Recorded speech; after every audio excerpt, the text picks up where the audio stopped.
الحمد لله رب العالمين والصلاة والسلام على خاتم الأنبياء والمرسلين وعلى آله وأصحابه أجمعين ومن تبعهم بإحسان إلى يوم الدين وعلينا معهم يا أرحم الراحمين.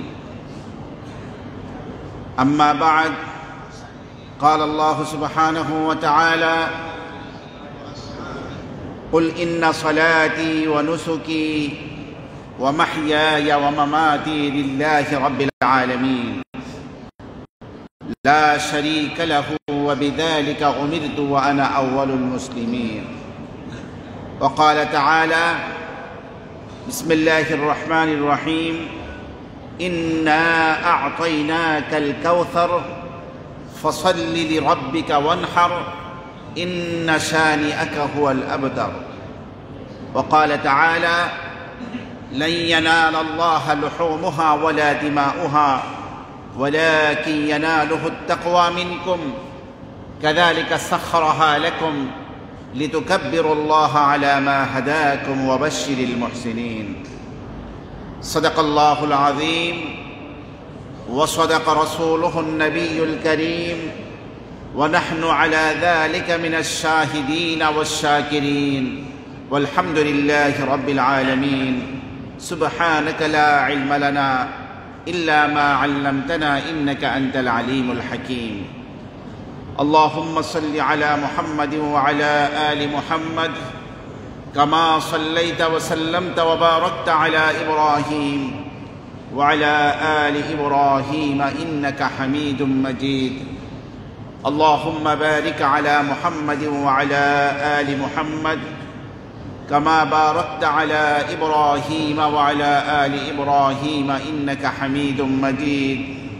حسبنا الله ونعم الوكيل، نعم المولى ونعم النصير، وأفوض أمري إلى الله إن الله بصير بالعباد. رب اشرح لي صدري ويسر لي أمري واحلل عقدة من লিসানি ইয়াফকাহু কওলি। সর্বপ্রথম আল্লাহ সুবহানাহু ওয়া তাআলার শাহী দরবারে আমরা অজস্র শুকর এবং সাজুদ পেশ করছি যে মহান রব আপনাকে আমাকে সুস্থ সবল অবস্থায় রেখেছেন এবং 1446 হিজরির পবিত্র জিলহজ মাসের প্রথম জুমায় অংশগ্রহণ করার তৌফিক এনায়েত করেছেন। এজন্য অন্তরের অন্তঃস্থল থেকে কালিমাতুশ শুকর আদায় করে আমরা সকলেই পড়ছি আলহামদুলিল্লাহ। অসংখ্য দরুদ এবং সালামের হাদিয়া পেশ করছি আপনার আমার প্রিয় নবী, বিশ্ব নবী, বিশ্বের সকল মানুষের মুক্তির দূত, আকায়ে দো জাহাঁ, সাইয়্যিদুল কাওনাইন, ইমামুল আম্বিয়া ওয়াল মুরসালিন, খাতামুন নবিয়্যিন, জনাব মুহাম্মদুর রাসূলুল্লাহ সাল্লাল্লাহু আলাইহি ওয়াসাল্লামের পবিত্র রূহের উপরে। সম্মানিত দিনদার পরহেজগার মুসলিম ভাইরা, আমরা এখন রয়েছি জিলহজ মাসের প্রথম দশকের মধ্যে। আজকে দোসরা জিলহজ। এই দশক দিনের দিক থেকে গোটা বছরের মধ্যে সর্বশ্রেষ্ঠ দশক। এই দশকের এক এক দিনের রোজা, নফল রোজা এক বছর রোজা রাখার সমতুল্য। এক এক দিনের রোজার মূল্য কত? এক বছর রোজা রাখলে যে সওয়াব এক এক দিনের রোজায়, সেই সওয়াব আল্লাহ পাক দান করেন। এবং এই দশকের প্রতিটি রাত অত্যন্ত দামি। এই রাত জেগে ইবাদত বন্দেগী করলে এক এক রাতের ইবাদত লাইলাতুল কদর আর শবে কদরে ইবাদত করার মতো সমতুল্য।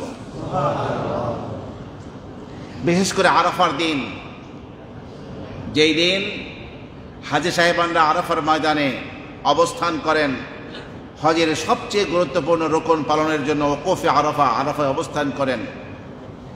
আর যেই বিষয়টির জন্য আল্লাহর নবী বলেছেন আল হাজ্জু আরাফা, আরাফা মানেই হলো হজ, আরাফা নাই তো হজ নাই। সে আরাফার দিনের রোজা সম্পর্কে রাসূল সাল্লাল্লাহু আলাইহি ওয়াসাল্লাম বলেন, সিয়াম ইয়াম আরাফা, আরাফার দিনের রোজা পালন করা, আহতাসিবু আলাল্লাহি আন ইউকাফফিরা আস-সানাতাল্লাতী ক্বাবলাহু ওয়াল্লাতী বা'দাহু, আমি আল্লাহর কাছে আশা করছি 1 বছর পূর্বের 1 বছর পরের 2 বছরের সমস্ত গুনাহকে আল্লাহ মাফ করে দিবেন একটা রোজা রাখলে। আরাফার দিনের রোজা, ওই দিন সমস্ত প্রকারের গুনাহ থেকে নিজেকে বাঁচাতে হয়। ওই দিনের ফজিলত লাভের জন্য চোখের গুনাহ থেকে বাঁচাতে হবে, মুখের গুনাহ থেকে বাঁচাতে হবে নিজেকে, কানের গুনাহ না হয়, অঙ্গ প্রত্যঙ্গের না হয়, নিজেকে সম্পূর্ণভাবে আল্লাহতে সমর্পিত করার দিন। ওই দিন যে ব্যক্তি এভাবে সমস্ত গুনাহ থেকে বেঁচে আল্লাহ পাকের কাছে কাঁদতে থাকবে, জাহান্নামের আগুন থেকে রক্ষা পাওয়ার জন্য সে কান্নাকাটি করতে থাকবে, আল্লাহ পাক অবশ্যই তাকে জাহান্নামের আগুন থেকে পরিত্রাণ দান করবেন। আল্লাহ রাসূল সাল্লাল্লাহু আলাইহি ওয়াসাল্লাম বলেন, সবচেয়ে আরাফার দিন জাহান্নামের আগুন থেকে মানুষকে জাহান্নাম বেশি মুক্তি দেওয়া হয়। এই জন্য বেশি বেশি দোয়া করতে থাকা, আল্লাহ তুমি আমাকে জাহান্নামের আগুন থেকে বাঁচাও, আমার মাতা পিতাকে জাহান্নামের আগুন থেকে বাঁচাও, আমার ভাই ব্রাদার, ছেলে মেয়ে, স্ত্রী পুত্র, বাল বাচ্চা, আপনজন, গোটা পৃথিবীর মুসলিম উম্মাহকে জাহান্নামের আগুন থেকে বাঁচাও।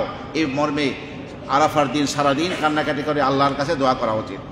আর বেশি বেশি এই কালেমা পড়া দরকার, লা ইলাহা ইল্লাল্লাহু ওয়াহদাহু লা শারীকা লাহু লাহুল মুলকু ওয়া লাহুল হামদু ওয়া হুয়া আলা ইলাহা ইল্লাল্লাহু ওয়াহদাহু লা শারীকা আকবার, লা ইলাহা ইল্লাল্লাহু আল্লাহু আকবার, আল্লাহু আকবার ওয়া লিল্লাহিল হামদ।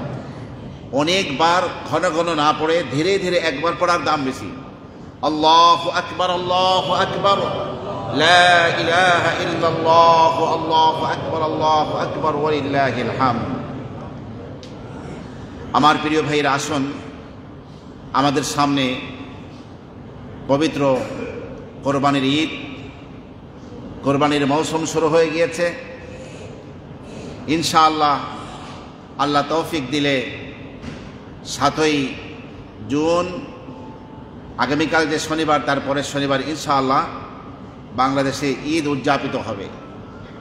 তো আজকের এই জন্য খুতবা বিষয় হলো কোরবানির ইতিহাস ও মাসাইল।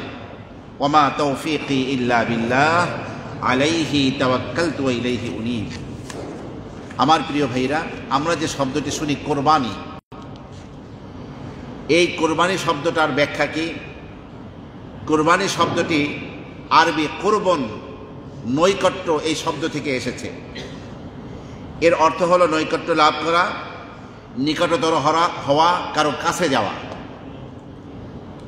শরিয়াতের পরিভাষায় কোরবানি বলা হয় নির্দিষ্ট মাসে, নির্দিষ্ট সময়ে, নির্দিষ্ট পশুকে আল্লাহর সন্তুষ্টির জন্য জবাই করাকে, কোরবানি করাকে কোরবানি বলা হয়। আর এর নাম কোরবানি এই জন্য রাখা হয়েছে যেহেতু এর মাধ্যমে বান্দা আল্লাহ সুবহানাহু ওয়া তাআলার নৈকট্য হাসিল করার সুযোগ লাভ করে, আল্লাহ পাকের নিকটবর্তী হয়ে যায় বান্দা। আমার প্রিয় ভাইরা, কোরবানির এই প্রথা মানব জাতির আদি পিতা হযরতে আদম এবং হাওয়ার, আদি পিতা হযরতে আদম এবং মা হাওয়ার 2 সন্তান হাবিল কাবিলের মাধ্যমে পৃথিবীতে সূচনা ঘটেছিল কোরবানির। ব্যাপারটি ছিল এই, হযরতে আদম আলাইহিস সালাতু ওয়াস সালাম যখন জান্নাত থেকে দুনিয়ায় চলে আসেন, তিনি মোট 1000 বছর মতো হায়াত পান। কত? 1000 বছর হায়াত পান। 1000 বছর হায়াত পেয়ে তিনি জানতে পারেন তার সুন্দর একটি ছেলে, তার হায়াত একটু কম, তিনি হচ্ছেন দাউদ আলাইহিস সালাতু ওয়াস সালাম। দাউদ আলাইহিস সালাতু ওয়াস সালামের হায়াত কম শুনে তিনি আল্লাহকে বললেন, আল্লাহ আমার হায়াত থেকে 60 বছর তুমি দিয়ে দাও দাউদকে, আমার ছেলেকে। তা আদম আলাইহিস সালাতু ওয়াস সালাম মোটামুটি জানতে পেরেছিলেন যে 1000 বছর তার হায়াত। তো তিনি তো ভুলে গেছেন যে তিনি দাউদ আলাইহিস সালাতু ওয়াস সালামকে কি করছেন? 60 বছর দিয়ে দিয়েছেন। তো মালাকুল মাউত যখন নাকি 60 বছর আগে হাজির, তখন বললেন, কি ব্যাপার, কি জন্য আসতেন? দেখা সাক্ষাৎ করতে আসছেন? কি না, দেখা সাক্ষাৎ করতে আসি নাই, নিতে আসছি আপনারে। বলছে আমার হায়াত এখনো 60 বছর বাকি, এত আগে কেন? কয় কি না, আপনি তো আপনার সেই 1000 বছর হায়াত থেকে আপনার ছেলে দাউদ নবীকে, দাউদ আলাইহিস সালাতু ওয়াস সালামকে 60 বছর দিয়ে দিয়েছেন। কয় কি না, আমি দেই নাই, কারণ এই তো অনেক আগের কাহিনী, ভুলে গেছেন। মানুষ ভুলে যায়, এটা মানুষ অনেক কথা, আপনার হাজারো স্মৃতি পৃথিবীর আপনি ভুলে গেছেন। তো ছোটবেলার স্মৃতি বেশি মনে থাকে, এর পরের কাহিনীগুলো আর মানুষের মনে থাকে না। যাই হোক আমার ভাইরা, আদম আলাইহিস সালাতু ওয়াস সালামের এই হায়াতের মধ্যে তাফসীরের কিতাবে আসছে মোট 20 জোড়ায় 40টি সন্তান হয়েছে আদম আলাইহিস সালাতু ওয়াস সালামের। কয়জন? সবাইকে শুনতেছেন? আদম আলাইহিস সালাতু ওয়াস সালামের সন্তান হয়েছে কত? 40 জন, কিন্তু 20 বারে। 20 বারে মানে প্রত্যেকবার মা হাওয়ার গর্ভে এক জোড়া করে একটা ছেলে একটা মেয়ে এভাবে জন্মগ্রহণ করল। এইভাবে মোট 20টি ছেলে 20টি মেয়ে 40টি সন্তান মা হাওয়া প্রসব করেছেন। তো পৃথিবীতে আর কোনো মানুষ নাই, মানব সভ্যতা পৃথিবীতে বিস্তীর্ণ করতে হবে, ছড়িয়ে দিতে হবে। এই জন্য উপস্থিত প্রয়োজনের খাতিরে আল্লাহ পাক বিবাহ শাদীর ব্যবস্থা এভাবে করলেন, এই জোড়ার ছেলে আর ওই জোড়ার মেয়ের সাথে বিয়ে হবে।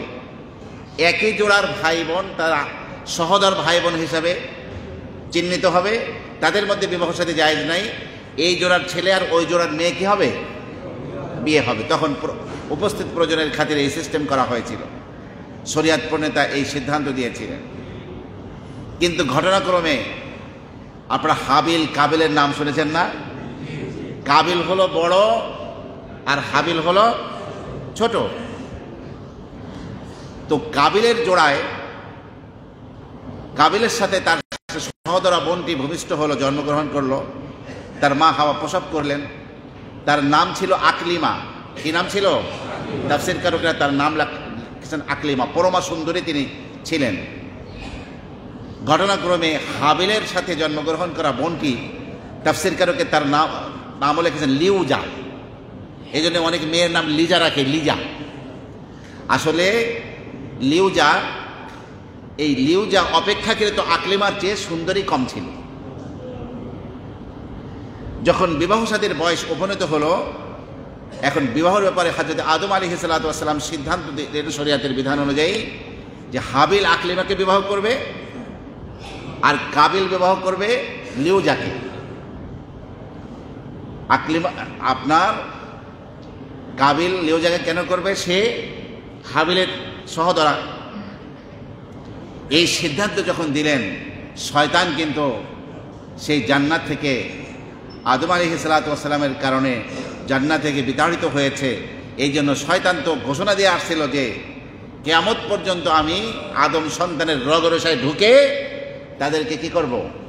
সঠিক পথ থেকে বিচ্যুত করব, সঠিক পথ থেকে সরিয়ে দিব। তো শয়তান বুঝিয়ে দিল কাবিলকে, তোমার পরমা সুন্দরী বোনটি হাবিল বিয়ে করবে আর তার অপেক্ষাকৃত কম সুন্দরীকে তুমি বিয়ে করবা, তুমি বলো আমি এটা রাজি না। তো একেবারে স্পষ্ট বাবা মায়ের সামনে কাবিল বলে দিল যে আমি আকলিমাকে বিয়ে করব, লিউজাকে আমি বিয়ে করব না। কিন্তু তদানীন্তন যে শরীয়তের সম্পূর্ণভাবে খেলাফ এবং পরিপন্থী কথা বলল। আদম আলাইহিস সালাতু ওয়াস সালাম চিন্তা করলেন, এই ছেলে তো অত্যন্ত গর্হিত কথা বলেছে, অন্যায় কথা বলছে। তো তিনি ভাইদের মাঝে সম্পর্কের ফাটল না হয়, কোনো সমস্যা সৃষ্টি না হয়, এই জন্য তিনি বললেন, এক কাজ করো, তোমরা দুজনে কোরবানি পেশ করো। যার কোরবানি গৃহীত হবে, আল্লাহ পাকের পক্ষ থেকে কবুল করা হবে, তার সাথে আকলিমার বিয়ে হবে। আমার প্রিয় ভাইরা, নিয়ম হলো যে সেই যুগে নিয়ম ছিল কোরবানির পশুর গোশত, কোরবানির পশু যারা কোরবানি করছে তারা এটা খেতে পেত না। আসমান থেকে আগুন এসে ওই প্রাণীটাকে আপনার আগুন দিয়ে জ্বালিয়ে দিয়ে চলে যেত। যারটা আসমানের আগুন জ্বালিয়ে দিতে যেত, বোঝা যাইত তার কোরবানি কবুল হয়েছে, আর যারটা এখন স্পর্শ করতো না, বোঝা যেত যে তার কোরবানি গৃহীত হয়নি, কবুল হয়নি। এদিকে কাবিল কোরবানির প্রস্তাবটাকেই তার কাছে ভালো লেগেছিল না। কিসের কোরবানি আবার? যেমন বর্তমানে বহু মানুষ বলে যে কত মানুষ বন্যায় খেতে পায় না, আর তুমি কোরবানি করো। খেতে না পাওয়ার কারণে তাদেরকে আলাদা দান করবেন, কিন্তু কোরবানি তো স্বতন্ত্র একটি ইবাদত। কোরবানি আর ওই দানকে একসাথে কেন মেলাতে হবে আমাদের ভাই? শরিয়াতের কোনো বিধান নিয়ে ঠাট্টা বিদ্রুপ করার, প্রশ্ন তোলার কোনো অধিকার কারো নাই। তো যাই হোক, আপনার অত্যন্ত উদ্ধত আচরণের অধিকারী ছিল কাবিল, কিন্তু সে কৃষিকাজ ভালো জানত, ফসল ফলাতো। তো সে কোরবানির জন্য দেখে দেখে তার কিছু গম, অন্য কিছু শস্য অপেক্ষাকৃত খারাপ মানের, সেগুলোকে স্তূপ করে আঠি মাইদা পেশ করছে। আর হাবিল ছিল পশু চড়াতো, রাখালি করত, ভেড়া দুম্বা এগুলোই তার মূলধন ছিল, এটাকে চড়াতো। তো পুরা দুম্বার মধ্যে হৃষ্টপুষ্ট দেখে এক দুম্বাকে, অত্যন্ত সুন্দর, ধবধবে সাদা, দেখতে অত্যন্ত চমৎকার সুন্দর, সেটাকেই একেবারে চমৎকারভাবে গোসল টোসল করিয়ে পরিচ্ছন্ন বানিয়ে পাহাড়ের ওখানে পেশ করলো, এবং নিজেরা দুজন আদম এবং হাওয়া সহ দূরের এক জায়গায় দাঁড়িয়ে থাকলো পাহাড়ের উপরে উঠে, যে ওই কোরবানির সাথে কি আচরণ করা হয়, কার আপনার কোরবানি কবুল করা হয়। সবাই দেখতে পেল আসমান থেকে আগুন এসে হাবিলের কোরবানি সেই দুম্বাকেই কেমন যেন উঠিয়ে নিয়ে চলে গেল, কিন্তু কাবিলের সে কোরবানিকে স্পর্শই করে নাই আগুন। চূড়ান্ত সিদ্ধান্ত হয়ে গেল, আকলিমার বিয়ে কার সাথে হবে? কথা কি বুঝতেছেন? কার সাথে হবে? হাবিলের সাথে হবে, কাবিলের সাথে নয়। কিন্তু কোরবানি কবুল করা হয়েছে হাবিলের এই রাগে। কাবিল হাবিলকে বলছে, ক্বালা লা আকতুলান্নাক, আল্লাহ পাক নিজেই বলেছেন, এই তোমাকে আমি অবশ্যই অবশ্যই হত্যা করব। এখন কোরবানি হাবিলের কবুল হওয়া, এটা কি হাবিলের কোনো দোষ না গুণ? কিন্তু এটাকেই হিংসাবশত ভাই কি বলল আমি তোমাকে হত্যা করব। তোমার কোরবানি কবুল কেন হলো? আমি তোমারে হত্যা করব। কিন্তু তাফসীর কারকেরা লিখছেন, হাবিল আর কাবিল এই দুই ভাই, তাদের জন্মের মধ্যে 5 বছরের পার্থক্য ছিল। কয় বছরের? তো হাবিল হলো 5 বছরের ছোট, কাবিল হলো 5 বছরের কি বড়। কিন্তু শারীরিকভাবে বড় ভাই কাবিলের চেয়ে হাবিলের শক্তি বেশি ছিল, চেহারাও সুন্দর ছিল। ভাই যখন হুমকি দিছে, তার তো শক্তি বেশি, সে তো বলতে পারতো যে আমাদের হত্যা করে আসে, দেখো না কয়টা ধানে কয়টা চাল দেখাই দিব মনে। তো হযরতে হাবিল বলেছেন, ক্বালা ইন্নামা ইয়াতাকাব্বালুল্লাহু মিনাল মুত্তাকিন, আল্লাহ তো কেবল মুত্তাকি পরহেজগার তাদের থেকেই কোরবানি কবুল করে থাকেন। আমি আল্লাহর ভয়ে বিনয়ের সাথে প্রকাশ করে কোরবানি দেওয়ার চেষ্টা করেছি, আল্লাহ কবুল করছেন, এখানে আমার দোষ কোথায়? ঠিক আছে, লা ইন বাসাত্তা ইলাইয়া ইয়াদাকা লিতাকতুলানি মা আনা বিবাসিতি ইয়াদিয়া ইলাইকা লিয়াকতুলাক। কোরআনে কারীমের শব্দ সূরা মায়দা 6ষ্ঠ পারার 11 নম্বর পৃষ্ঠায় রয়েছে যে তুমি ভাই আমাকে হত্যার জন্য তোমার হাত যদি প্রসারিত করো, আমাকে হত্যার চেষ্টা করো, মা আনা বিবাসিতি ইয়াদিয়া ইলাইকা লিয়াকতুলাক, তোমাকে হত্যার জন্য আমার হাতকে প্রসারিত করব না, কারণ ইন্নী আখাফুল্লাহ রাব্বাল আলামিন, আমি বিশ্বজগতের প্রতিপালক আল্লাহকে আমি ভয় পাই। ইন্নী উরিদু আন তাবুআ বিইসমি ওয়া ইসমিকা ফাতাকুনা মিন আসহাবিন নার ওয়া যালিকা জাযাউল যালিমিন। তুমি যদি আমাকে হত্যা করো, তাহলে আমি চাই এমন অবস্থা হবে তোমার, আমার গুনাহ তোমার গুনাহ নিয়ে কিয়ামতের দিন উঠবে, তুমি জাহান্নামে হয়ে যাবে আমাকে যদি তুমি হত্যা করো। তো কাবিল জানতো যে হাবিলের শক্তি বেশি, সে ইচ্ছে করলে তার হামলাকে প্রতিহত করতে পারে, কিন্তু সে না করে আত্মসমর্পণ করেছে। এই জন্য তাকে উচিত ছিল তাকে ছেড়ে দেওয়া। কিন্তু মানুষের যে নফস, শয়তান যে নফসের মধ্যে ঢুকে মানুষকে অন্যায় কাজের জন্য প্ররোচিত করে, সেই নফস কি বলল? কোরআন বলছে, ফাতাওয়াত লাহু নাফসুহু কাতলা আখিহি ফাকাতালা। তার নফস, তার প্রবৃত্তি তাকে ভাইকে হত্যা করার জন্য উৎসাহিত করলো, ফাকাতালাহু, সে তাকে হত্যা করলো। কিভাবে হত্যা করেছে? কোরআন শুধু বলছে হত্যা করে ফেলেছে। তাফসীরকারকরা বলছেন যে মেষ চড়াতে চড়াতে ক্লান্ত শ্রান্ত হয়ে আপনার বর্তমান যে সিরিয়ার রাজধানী দামেস্কের পূর্ব প্রান্তের একটা একটু উঁচু ভূমি, ছোটখাটো টিলা বলা যায়, সেখানে একটা পাথরকে মাথায় দিয়ে হাবিল বিশ্রাম নিচ্ছিল। ঠিক এই টাইমে কাবিল এসে আরেকটি অত্যন্ত শক্ত পাথর এনে ভাইয়ের মাথায় ছেঁচা দিয়েছে। মাথা ফেটে আপনার হাবিল মৃত্যুবরণ করেছে। নিজ হাতে ভাইকে হত্যা করার পরে এখন সে কিন্তু লজ্জিত হচ্ছে, কিন্তু এখন তো লজ্জিত হয়ে লাভ নাই। এখন তো যা করার তা তো করে ফেলেছে, ভাইকে হত্যা করার ব্যাপারটি করে ফেলেছে। এখন এই প্রথম পৃথিবীতে কোনো মানুষ মৃত্যুবরণ করলো, মৃত্যুবরণ করলে কিভাবে পরবর্তী কার্যক্রম, দাফন কাফন কি করে হতে পারে, কি করা হয়, এগুলোর কিছুই জানে না কাবিল। সে তখন ভাইয়ের লাশকে বহন করে এদিক সেদিক ছোটাছুটি করছে, কোনো রকমের খুঁজে পাচ্ছে না কি করতে হবে তাকে এখন। তো আল্লাহ তাআলা বলেন, ফাবাআথ আল্লাহু গুরাবান ইয়াবহাতু ফিল আরদ, আল্লাহ পাক এক জোড়া কাক পাঠিয়ে দিলেন, যে কাক একটা অপরটায় লড়াই করতে করতে আর একটা কাককে জোরে আঘাত করলে সেই একটা কাক মারা গেছে। তো জীবিত কাকটি মরুভূমির বালুকাময় জমিনে ঠোঁট দিয়ে আস্তে আস্তে গর্ত খনন করে সেই বালুর গর্তের মধ্যেই অপর কাকটিকে পা দিয়ে ফেলে দিল এবং উপর দিয়ে বালু চাপা দিল। এই অবস্থা ভালো করেই দেখল কাবিল।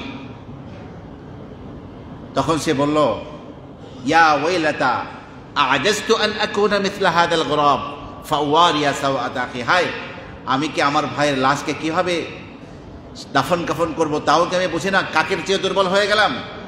ফাসবাহা মিনান নাদিমিন, সে লজ্জিত হলো এবং ভাইয়ের জন্য কাক যেভাবে গর্ত করে লাশকে ফেলে দিয়েছে ওইরকমভাবে মাটি চাপা দিয়ে তার ভাই হাবিলের লাশকে দাফন করল। আমার প্রিয় ভাইরা, তাফসীরকাররা এটাও বলছেন, এরপরে আকলিমাকে নিয়ে বিবাহ করে সে বাবা আদমের কাছে আর ফিরে আসে নাই। বাবা মা উভয় কান্নাকাটি করবে, এই জন্য তার এই আকলিমাকে নিয়ে সে ইয়ামান দেশে পালিয়ে চলে গিয়েছিল। আমার প্রিয় ভাইরা, রাসূলুল্লাহ সাল্লাল্লাহু আলাইহি ওয়াসাল্লাম বলেন যে পৃথিবীর প্রথম ইতিহাসে সর্বপ্রথম হত্যাকাণ্ড ঘটিয়েছিল কাবিল। হত্যাকাণ্ড কে ঘটিয়েছিল? কাবিল। এই জন্য পৃথিবীতে কিয়ামত পর্যন্ত যত হত্যাকাণ্ড হবে, একজন আরেকজনকে হত্যা করবে, তার একটি গুনাহের অংশ কাবিলের আমল নামায় লেখা হবে। কারণ এই অপকর্মটির সূচনা শুরু কার মাধ্যমে হয়েছিল? কাবিলের মাধ্যমে হয়েছে। আমার প্রিয় ভাইরা, এরপরে আল্লাহ সুবহানাহু ওয়া তাআলা আপনাকে আমাকে বলছেন যে ওয়ালিকুল্লি উম্মাতিন জাআলনা মানসাকা লিয়াযকুরু ইসমাল্লাহি আলা মা রাযাকাহুম মিন বাহিমাতিল আনআম, প্রত্যেক উম্মতের জন্য আমি কোরবানির বিধানকে বিধিবদ্ধ করে দিয়েছি। প্রত্যেক শরিয়াতের অপরিহার্য অনুষঙ্গ হিসাবে আমি কোরবানির বিধানকেও রেখেছি। লিয়াযকুরু ইসমাল্লাহি আলা মা রাযাকাহুম মিন বাহিমাতিল আনআম, যাতে করে তাদেরকে যে চতুষ্পদ জন্তু রিজিক হিসাবে দেওয়া হয়েছে সেই পশু জবাই করার সময় আল্লাহর নামকে স্মরণ করে জিকির করে, এই জন্যই কোরবানির বিধান আমি দিয়েছি। কিন্তু কোরআনে কারীম এবং হাদিসের ভান্ডারের মধ্যে কোথাও কোন উম্মতের জন্য কোরবানির পর্যায়টি কীরকম ছিল তার বিস্তারিত কোনো বিবরণ আসেনি। আর আমাদের যে কোরবানি আমরা করছি সেই কোরবানির সম্পর্ক হলো আমাদের জাতির পিতা হযরত ইব্রাহিম আলাইহিস সালাতু ওয়াস সালাম, তার অত্যন্ত প্রিয় পুত্র প্রথম সন্তান হযরত ইসমাঈল আলাইহিস সালাতু ওয়াস সালামকে যে কোরবানি পেশ করেছিলেন, তার সাথেই সেই ঘটনার স্মারক হিসেবেই আমাদেরকে কোরবানির বিধান দেওয়া হয়েছে। আমার প্রিয় ভাইরা, হযরত ইব্রাহিম আলাইহিস সালাতু ওয়াস সালামের প্রথম স্ত্রী ছিলেন বিবি সারা। সারা ছিলেন বিশ্ব সুন্দরী, অত্যন্ত সুন্দরী রমণী ছিলেন। ইব্রাহিম আলাইহিস সালাতু ওয়াস সালাম সর্বপ্রথম মানব ইতিহাসে তিনি হিজরত করেছিলেন। তার বাড়ি যেখানে, সেখান থেকে হিজরত করে মিশর হয়ে যখন নাকি তিনি পৌঁছতেছিলেন, মিশর হয়ে যাচ্ছিলেন, তদানীন্তন মিশরের যে ফেরাউন ছিল, পাপিষ্ঠ ছিল, শাসক ছিল, তার নিয়ম ছিল কোনো ব্যক্তি যদি তার রাষ্ট্র দিয়ে স্ত্রীকে নিয়ে হেঁটে যেত, স্ত্রী যদি সুন্দরী হতো, স্বামীকে হত্যা করত, স্ত্রীকে সে ভোগ করত। তো যখন ইব্রাহিম আলাইহিসসালাম তার বিবি সারাকে নিয়ে, ভাতিজা লূতকে নিয়ে তিনি যখন এই তিনজন ব্যক্তির ছোট্ট একটি কাফেলা এদেরকে নিয়ে যাচ্ছেন, পুলিশ বাহিনী ধরে বিবি সারাকে সেই ফেরাউনের কাছে নিয়ে গেল। তো সেই পাপিষ্ঠ এই ফেরাউন কিন্তু মুসা আলাইহিসসালামের ফেরাউন না, মিশরের যেই শাসক হতো তদানীন্তন কালে তাকেই ফেরাউন বলা হতো। খারাপ উদ্দেশ্যে হযরত সারার দিকে যখন হস্ত প্রসারিত করলো পাপিষ্ঠ, আস্তে দুটি হাত তার অবশ হয়ে গেল। চিৎকার করে বলল, এই আমি আর তোমার দিকে হাত বাড়াবো না, তুমি একটু আমার হাতটা ঠিক করে দাও। বিবি সারা দোয়া করলেন, হাত ঠিক হয়ে গেল। কারণ ওদিকে আল্লাহর খলিল দোয়া করছেন, আল্লাহ পাপিষ্ঠরা আমার স্ত্রী সারাকে ধরে নিয়ে গেছে, আল্লাহ তোমার হেফাজতে দিলাম, তুমি আমার স্ত্রীর সতীত্বকে তুমি রক্ষা করো। তো সারা দোয়া করলেন, পাপিষ্ঠর হাত ঠিক হয়ে গেল। কিন্তু আবার এই খারাপ উদ্দেশ্যে হাত দিল। 3 বার যখন এই অবস্থা হলো, তখন পুলিশ বাহিনীকে ডেকে বলল, তোমরা তো মানুষ আনো নাই, আমার কাছে এমন একটা ভয়ানক লোক নিয়ে আসছো যার দ্বারা আমার জীবনই বিপন্ন। তখন তার কোনো এক বাদী অথবা তার মেয়েকে, যার নাম হাজেরা, তাকে খাদেমা হিসেবে দিয়ে কোনো রকম বিপদ থেকে বাঁচার চেষ্টা করলো ফেরাউন। এই হচ্ছেন হাজেরা। তো আগের কাফেলায় তারা 3 জন ছিলেন, ইব্রাহিম আলাইহিসসালাম, স্ত্রী সারা, ভাতিজা লূত আলাইহিসসালাম। এই কাফেলায় আরেক ব্যক্তি সংযুক্ত হলেন, তার নাম হলো হাজেরা। অনেক বছর বিয়ে শাদী হয়েছে। ইব্রাহিম আলাইহিসসালাম আল খালিল উপত্যকা, সিরিয়ায়, ফিলিস্তিনের এই পবিত্র ভূমিতে যখন এসে উপনীত হলেন, তখন বিবি সারা বললেন, দেখুন অনেক দিন তো আমাদের ঘর সংসার হলো, আমাদের কোনো বাচ্চা কাচ্চা হলো না, আপনাকে আমি হাজেরাকে দিয়ে দিচ্ছি, হাজেরাকে আপনি বিবাহ করুন, এবং দেখুন সেখানে কোনো সন্তান হলে আমরা 2 জন প্রতিপালন করব, আমাদের সন্তান হিসেবেই আমরা গ্রহণ করব। তো হযরত হাজেরার সাথে আল্লাহর খলিল ইব্রাহিম আলাইহিসসালামের বিবাহ হলো। আর ইব্রাহিম আলাইহিসসালামের বয়স হয়ে গেল 86 বছর। কত বছর? 86 বছর। গোটা জীবনে একজন পুরুষের একটি সন্তানের জন্য আকুতি থাকে। আল্লাহর খলিলও মানুষ ছিলেন, তার মধ্যেও সন্তান হওয়ার আকুতি ছিল। আল্লাহ পাক কাছে এই জন্য তিনি দরখাস্ত করলেন, রব্বি হাবলি মিনাস সালিহিন, হে আল্লাহ আমাকে নেককার পরহেজগার একটি সন্তান আপনি দান করুন। সন্তান হওয়ার আগেই নেককার পরহেজগার সন্তান চেয়েছে। যাদের সন্তান দরকার আল্লাহর কাছে দরখাস্ত করি আমরা, শুধু সন্তানের জন্য না, বলতে হবে কি সন্তান? নেক সন্তান। কারণ সন্তান যদি নেককার না হয় তাহলে বাবা মার জন্য কল্যাণের চেয়ে বিপদের কারণ হয়, দুনিয়া আখিরাত উভয় জগতে বিপদের কারণ হয়। যাই হোক, হযরত ইব্রাহিম আলাইহিসসালাম যখন দরখাস্ত করলেন, আল্লাহ পাক সূরা সাফফাতের মধ্যে ইরশাদ হয়েছে, আল্লাহ বলছেন, ফাবাশশারনাহু বিগুলামিন হালিম, আমি তাকে সহনশীল এক পুত্র সন্তানের সুসংবাদ দান করলাম। ভূমিষ্ঠ হলেন হযরত ইসমাঈল আলাইহিসসালাম।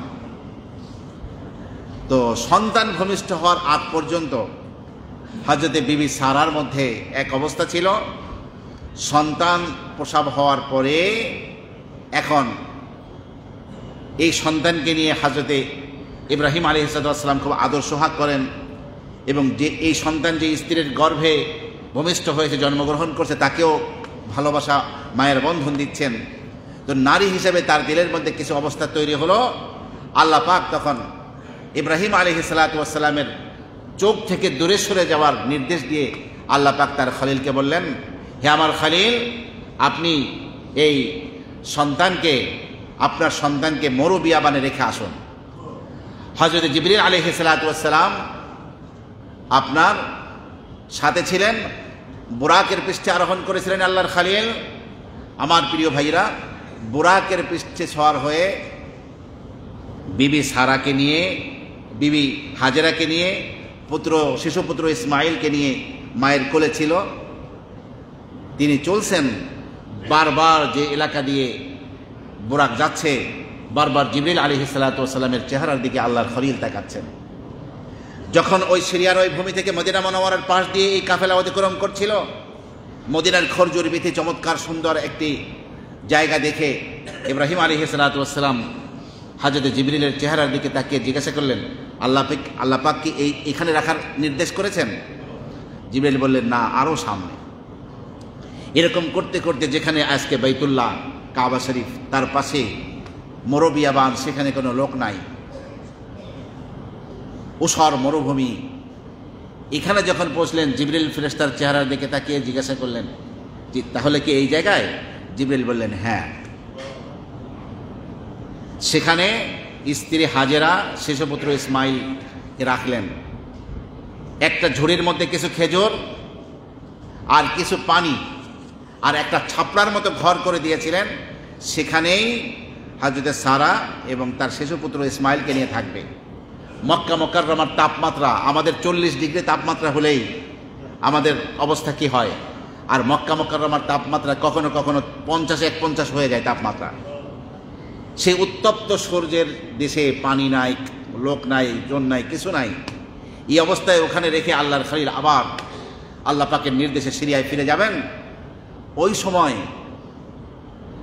হযরতে বিবি হাজেরা তার জামার আস্তিন টেনে ধরে বলছেন, আপনি কি আমাদেরকে এই নির্জন মরবিয়াবানে এখানে রেখে যাচ্ছেন? আল্লাহর খলিল ইব্রাহিমের দিলের হালাত কি হতে পারে? একজন মানুষ হিসাবে যদি আপনার আমার জিন্দেগিতে এমন কাহিনী ঘটতো, আপনার আমার অনুভূতি কি হতো? শেষমেশ জিজ্ঞাসা করলেন বিবি হাজেরা, আল্লাহু আমারাকা বিহাদা, আল্লাহ তাআলা কি আমাদেরকে এখানে রেখে যাওয়ার আপনাকে নির্দেশ করেছেন? তখন সাথে সাথে হযরতে ইব্রাহিম আলাইহিস সালাতু ওয়াস সালাম আরেক দিকে তাকিয়ে বললেন, হ্যাঁ, মাথা ঝোলালেন।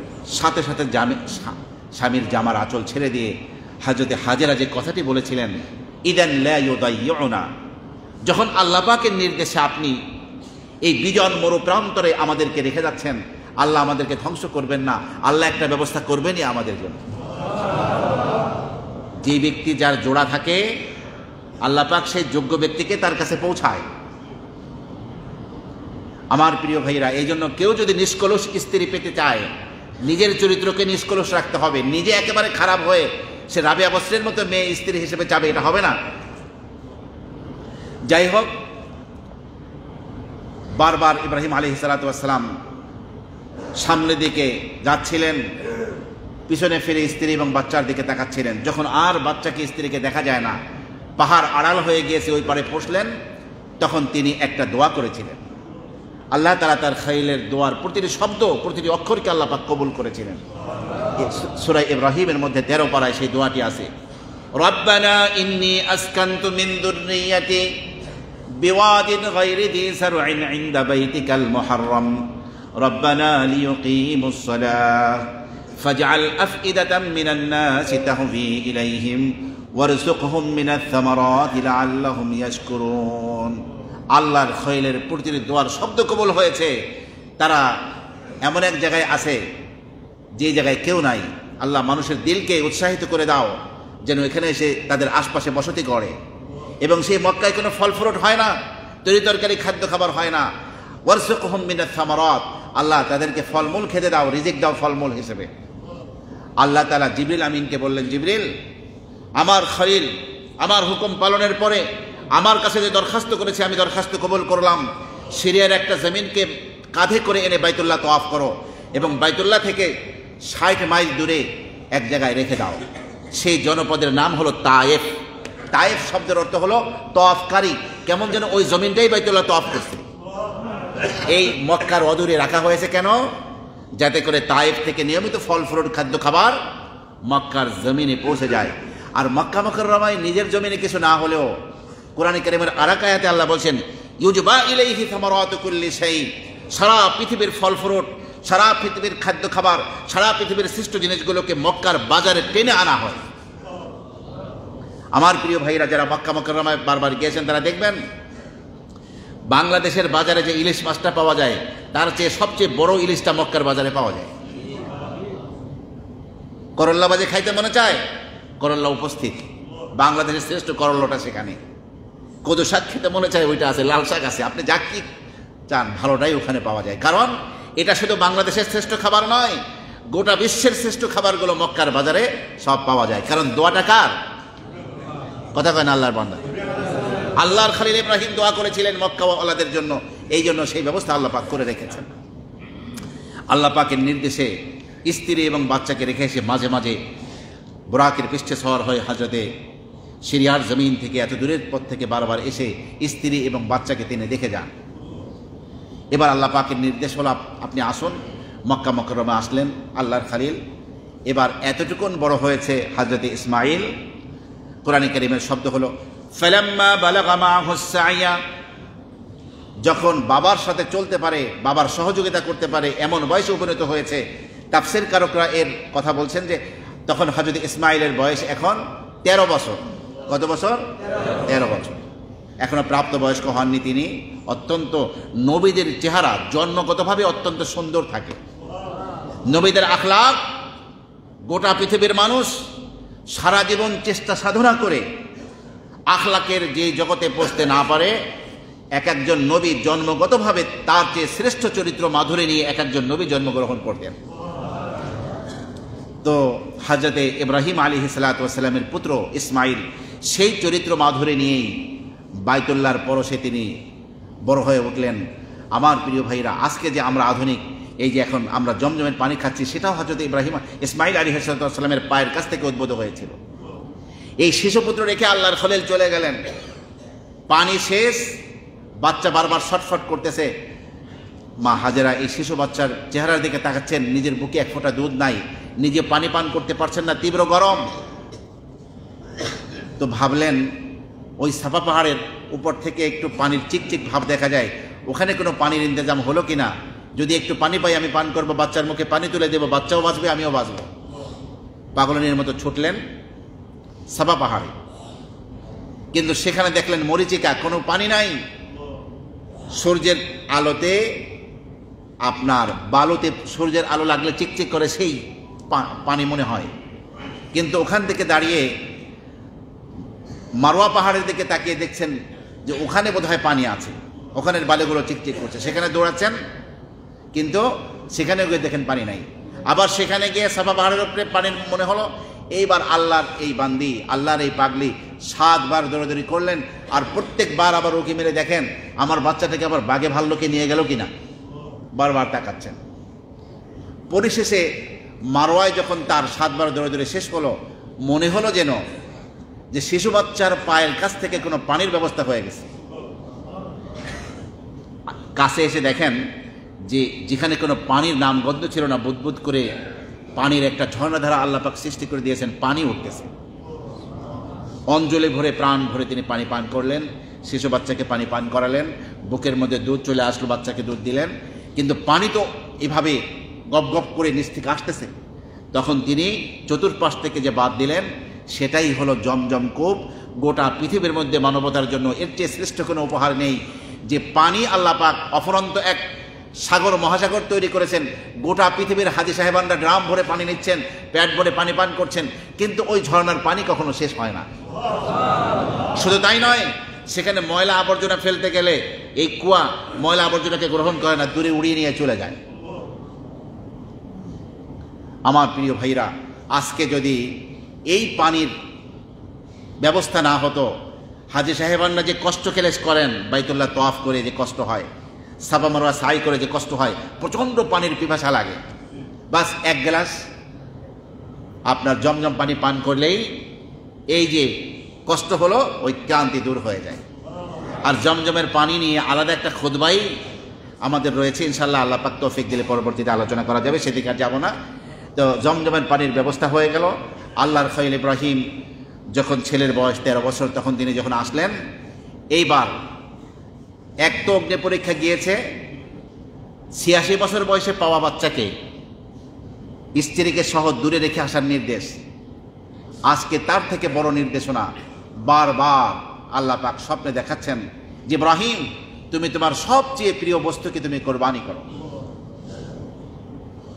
ইব্রাহিম আলাইহিস সালাতু ওয়াস সালাম কোরবানি করে যাচ্ছিলেন উট, অন্যান্য প্রাণী, কিন্তু স্বপ্নের ব্যাখ্যায় মনে হচ্ছে যেন সবচেয়ে প্রিয় বস্তু কোরবানি মানে হলো তার সন্তানকেই ৮৬ বছর কান্নাকাটি করতে করতে যে বাচ্চা হয়েছে তাকেই কোরবানি করতে আল্লাহ নির্দেশ দিচ্ছেন। এখন তিনি এই বাচ্চাকে 10ই জিলহজ্জে কোরবানি করবেন। এই জন্য স্ত্রী হাজেরাকে বললেন ভালো করে গোসল করিয়ে দাও। তিনি গোসল করিয়ে ইসমাইলকে নিয়ে মিনা প্রান্তরে যেখানে কোরবানির জায়গা সেখানে নিয়ে আসলেন। তখন তাকে কোরবানি করবেন, কিন্তু যাকে কোরবানি করবেন তার মতামতটা তো জানা দরকার। তখন হযরত ইসমাইল ইব্রাহিম তার পুত্রকে বলছেন, কোরআন বলছে যে ইয়া বুনাইয়া ইন্নী আরা ফিল মানামি আন্নী আযবাহুক, হে আমার প্রিয় সন্তান, ইন্নী আরা ফিল মানাম, আমি স্বপ্নে দেখলাম, আন্নী আযবাহুকা, যে আমি তোমাকে জবাই করতেছি, কোরবানি করতেছি, আল্লাহর সন্তুষ্টির জন্য তোমাকে কোরবানি পেশ করছি। ফানজুর মাযা তারা, এখন তোমার মতামতটা কি, তুমি একটু আমাকে বলো। ইসমাইল সন্তান ছিলেন কার? আল্লাহর খলিল ইব্রাহিমের। বাবাও যেমন সন্তানও তেমন। আর যে ইসমাইল হবেন আপনার আমার প্রিয় নবী বিশ্বনবী মুহাম্মদুর রাসূলুল্লাহ সাল্লাল্লাহু আলাইহি ওয়াসাল্লামের পূর্বপুরুষ, তার থেকে যে ধরনের জবাব আশা করা যায় সেটাই তিনি দিলেন। ক্বালা ইয়া আবাতি ফাআল মা তু'মার, হযরতে ইসমাইল আলাইহিস সালাতু ওয়াস সালাম বললেন, ইয়া আবাতি, হে আমার আব্বাজান, ইফআল মা তু'মার, আপনাকে যে নির্দেশ করা হয়েছে সেই নির্দেশ আপনি কার্যকর করুন, আমাকে কোরবানি করে দেন। আমার পক্ষ থেকে কোনো বাধা তো হবেই না। সাতাজিদুনি ইনশাআল্লাহু মিনাস সাবিরিন, অচিরেই আমাকে ধৈর্যশীলদের একজন পাবেন। ফালাম্মা আসলামা ওয়াতাল্লাহু লিল জাবিন, তারা দুজন আল্লাহর নির্দেশের সামনে যখন আত্মসমর্পণ করলেন, আর হযরতে ইসমাইলকে যখন নাকি এভাবে উপর করে শোয়ে কোরবানি করছিলেন, কারণ ইসমাইল নিজেই ওসিয়াত করেছিল, আব্বাজান আপনি চিৎ করে যদি আমাকে কোরবানি করেন তাহলে আমার চেহারার দিকে তাকালে আপনি হয়তো আপনার রবের নির্দেশ পালন করতে পারবেন না, মায়া লাগবে, এই জন্য আমাকে উপর করে শোয়ে কোরবানি করুন। যেই সন্তান এরকম ওসিয়াত করতে পারে, বাবার দিলের হালাত কি হতে পারে?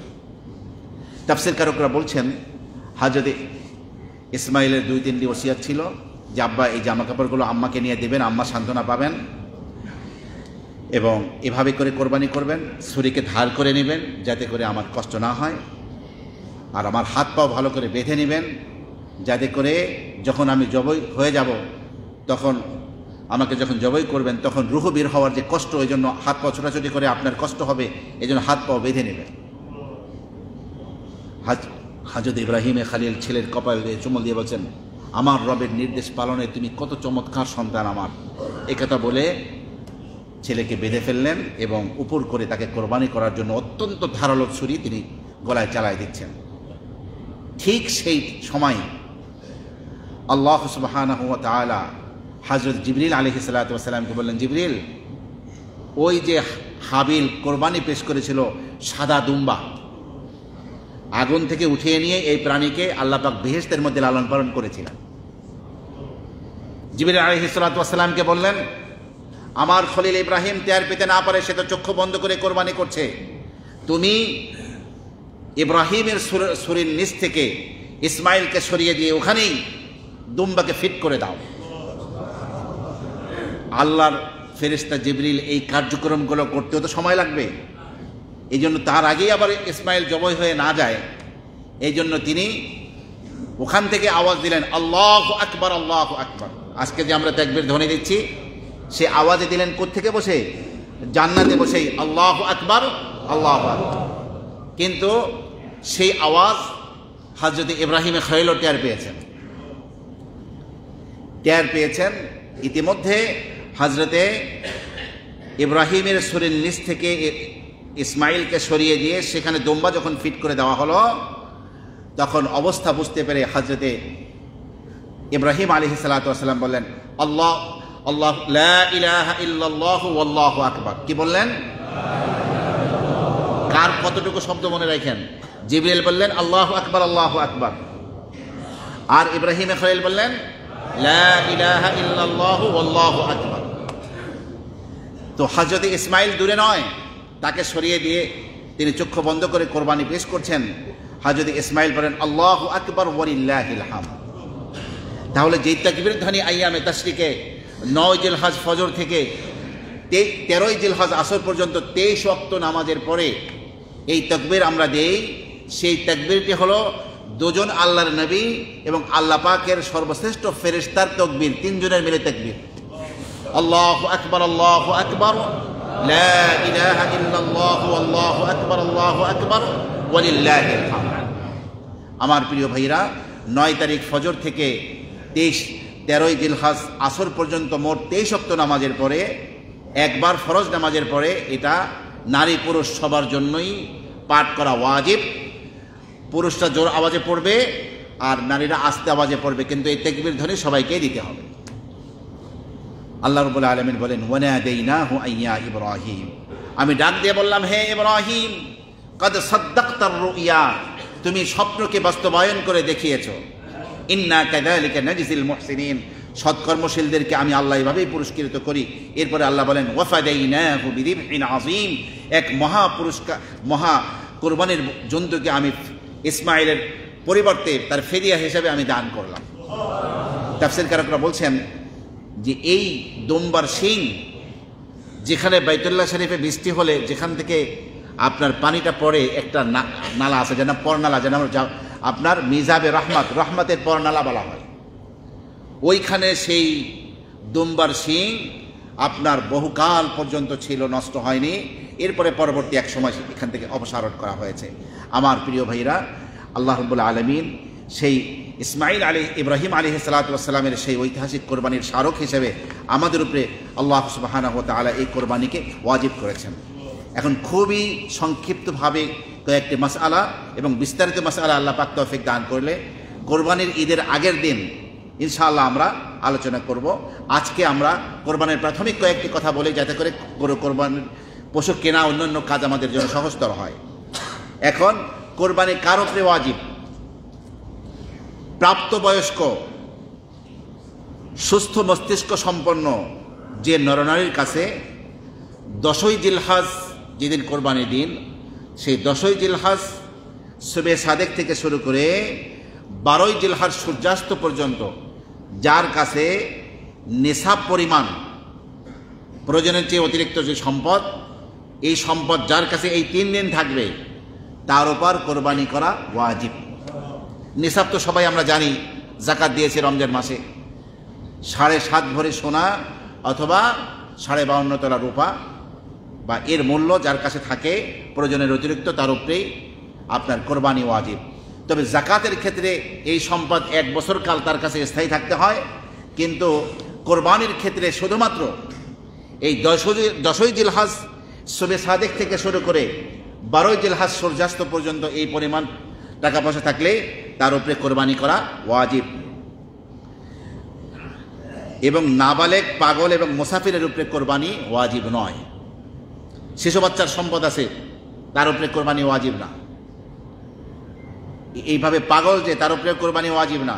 কিন্তু বাবা একটা গরু দিচ্ছে, বাবা ওই বাচ্চার নামকে এক নাম হিসাবে দিল, ওই পাগল যে আছে পরিবারের সদস্য তার নামে দিল, এটা অসুবিধা নাই, কিন্তু তাদের উপরে ওয়াজিব না। কারো পক্ষ থেকে ওয়াজিব কোরবানির জন্য কারো পক্ষ থেকে অনুমতি ছাড়া কোরবানি করা দুরুস্ত হবে না।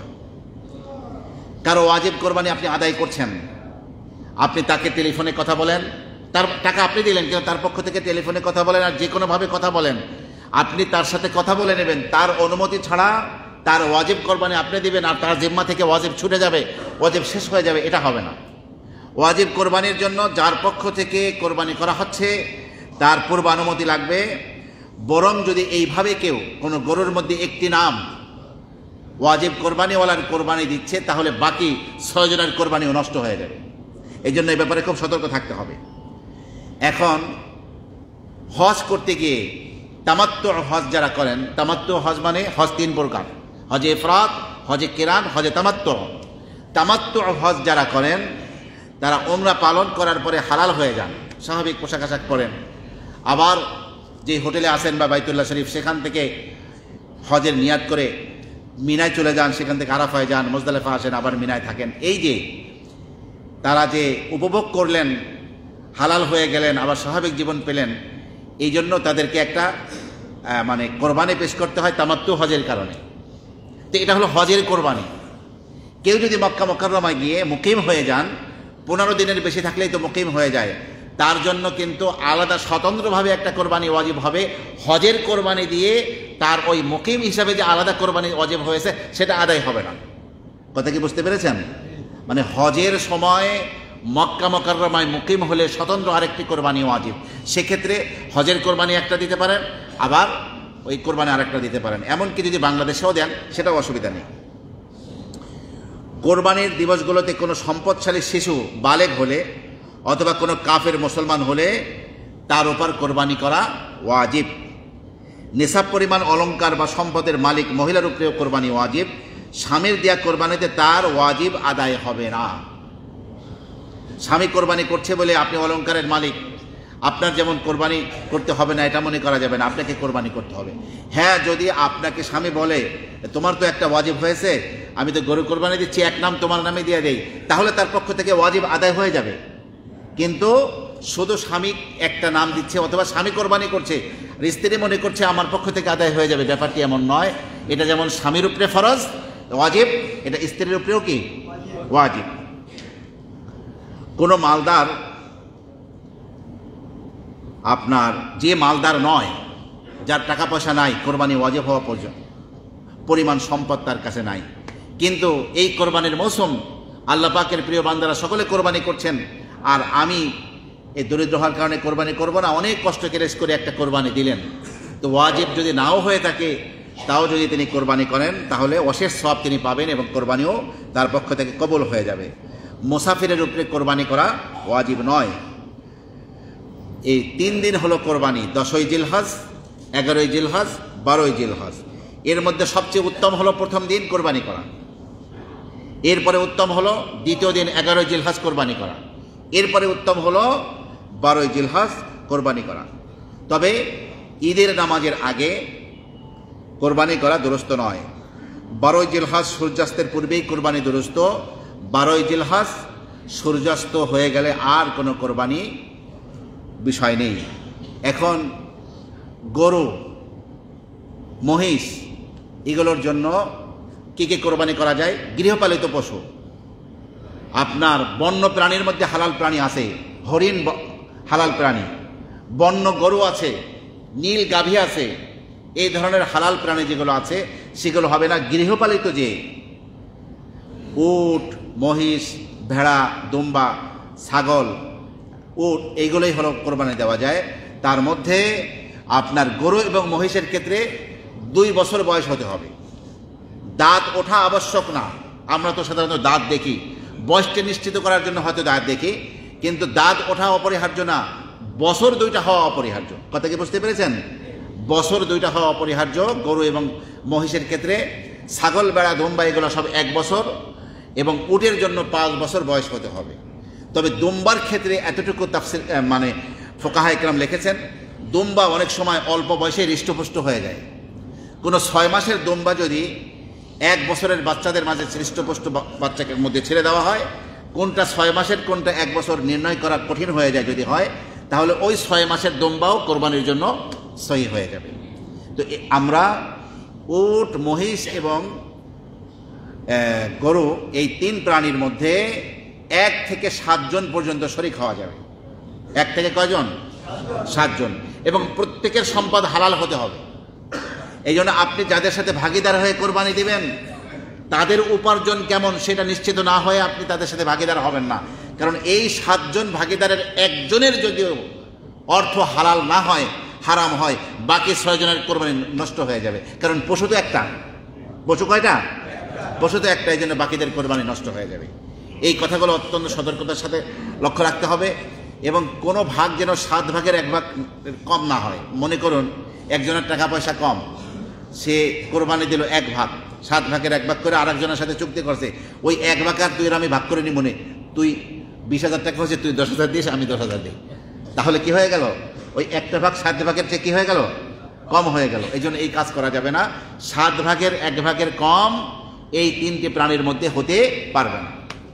ভেড়া, দুম্বা এবং আপনার এই ছাগল, এগুলোর ক্ষেত্রে কিন্তু 1 বছরই নিশ্চিত হতে হবে। তো আমরা আপাতত আজকে এতটুকুই আমরা ক্ষান্ত করছি। ইনশাআল্লাহ আরও বিস্তারিত বিবরণ আল্লাহ পাক তৌফিক দান করলে আগামী জুমা কোরবানির আগে আরেকটি জুমা আমরা পাচ্ছি ইনশাআল্লাহ। আমরা সকলেই ইয়ামে আরাফায় রোজা রাখার চেষ্টা করব, কান্নাকাটি করার চেষ্টা করব, এবং আমরা সকলেই আগামী জুমায় আগেভাগে এসে একেবারে কোরবানির বিস্তারিত মাসাইল শেখার চেষ্টা করব।